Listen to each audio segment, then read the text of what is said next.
Okay guys, Brent Hull back at Thistle Hill. We're looking at the carriage house today. Now, the carriage house is only one of two that I've been told in Texas that's still in existence that was built to house both horses and cars. Cars weren't really popular until after 1910, 1920, right? So you don't have a ton of cars, but a wealthy individual like Mr. Wagner most likely had a car, a gas car, right next to the horse stable. So it's an amazing building and it's such original condition. We're gonna go upstairs, you're gonna see the cupola, you're gonna see a hay loft, you're gonna see grain chutes. On this left side is kind of where the coachman would have lived, right? There's a room in there where he would have had his own bathroom and everything else. The roof, okay? The roof, as you see the beautiful Ludowici roof on Thistle Hill, there was a hailstorm that came through Fort Worth in 1995, just destroyed this. And as a cost savings, they went with a concrete tile roof, which now looks kind of gray.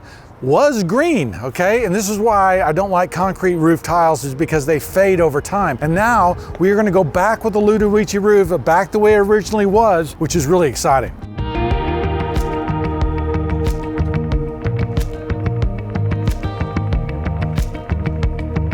The design of this is beautiful, right? I love the diamond panes and the diamond panes over a single pane. That's called a Queen Anne sash, right? Very typical of this time period. But you'll notice that there was a capital here that we're gonna have to have Vossel carve. You can see we still have the original over on the other side. So we're gonna give that to Vossel and he's gonna carve us a new one here.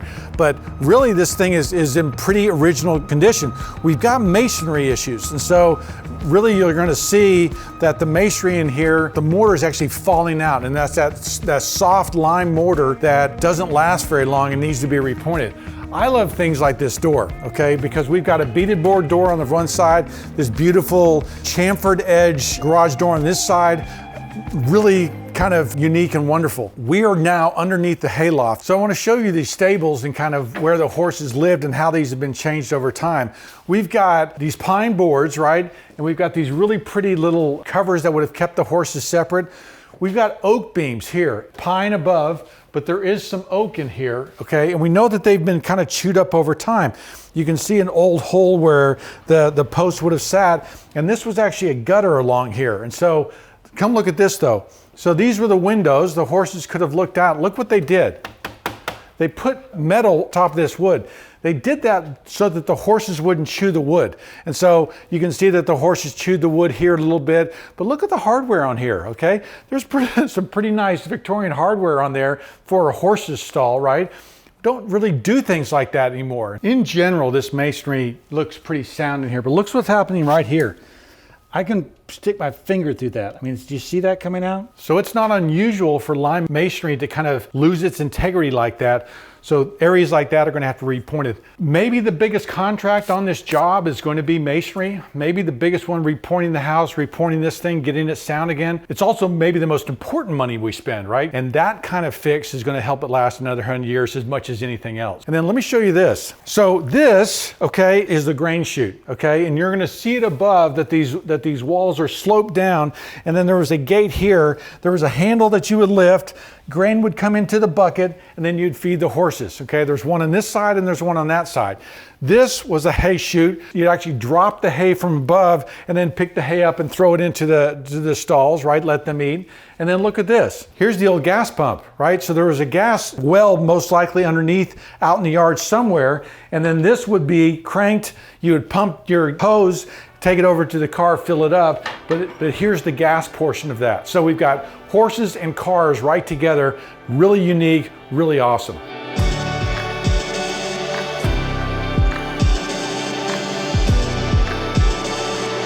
So what's so fun about this is that we're almost walking into the past. We're almost walking in 100 years ago, because there's very little electricity up here. There's very little things up here except remnants of the past. Here's the old hayloft door. Okay, there's a hook on the outside. They would have opened this and brought hay in, left it in these sections. Here's those grain chutes. So this whole thing is sloped and it goes to a metal chute right here, and those handles below, there would have been grain that would have sloped down in here. And so right here on either side, I've got a sloped floor made of wood, okay, that goes to a chute and would go down to feed the horses. This was the area I was showing you. So if the hay's up here, they're throwing it down, letting the hay collect in there and feeding the horses. So we're gonna have to figure out how to insulate the space or how we're gonna do that, right? They may never heat and cool this space, so maybe we don't have to. So we would take out all this old fiberglass insulation and just leave these things bare, leave these things exposed. So there's so many fun things up here. There's hardware up here. There's an old fan that's original fan. There's screen doors. All these clues to the past that make us go, hey, wonder where that was. Wonder what happened to this. Why did they change this? Why is there a big sash right there? What we've begun to do is start putting things in piles, trying to figure out kind of where they go. We've got these. Anybody know what those are? Right? Those are the brackets that hold the gutters in place, right? So the gutters come down the wall. These are the brackets that kind of screw it and hold it in place. We've got some of these here. Like, why weren't those used? Why weren't they put on? We're going to figure that out.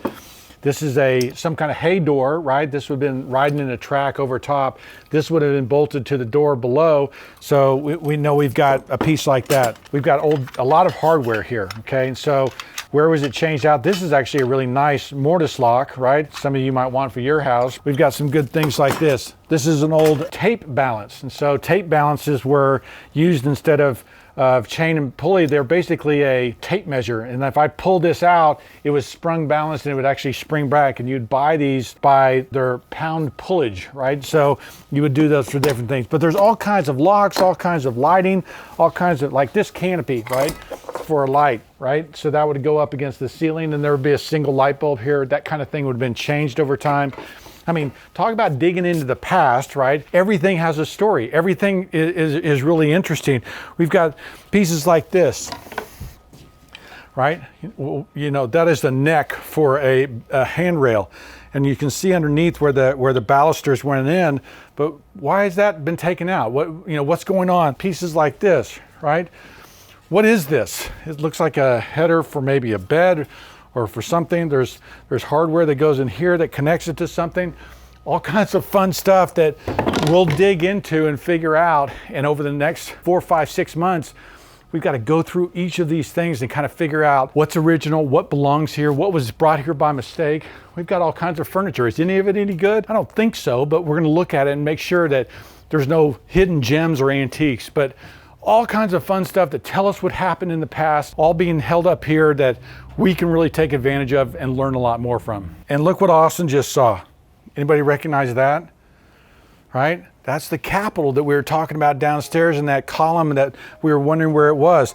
Here we've got the missing pieces, right? And so we can see that it was made of plaster, right? We can see that what it was made from. We'll probably carve ours back in wood, but what a great find. We don't have to take the other one off. And this is the exact same thing that we had the Kell house, those plaster capitals, right, that they used instead of carved ones. Vossel carved an original, and then we made a bunch of new ones just like that. That's what they were doing. That's how that was done at that time. So fun stuff here. I could stand up here, another 2 or 3 hours, but it's going to be a lot of fun restoring this amazing carriage house. So many great things here, guys. Look at this. Those bumpers, you got the same thing on this column piece here, right? We've got these bumper pieces.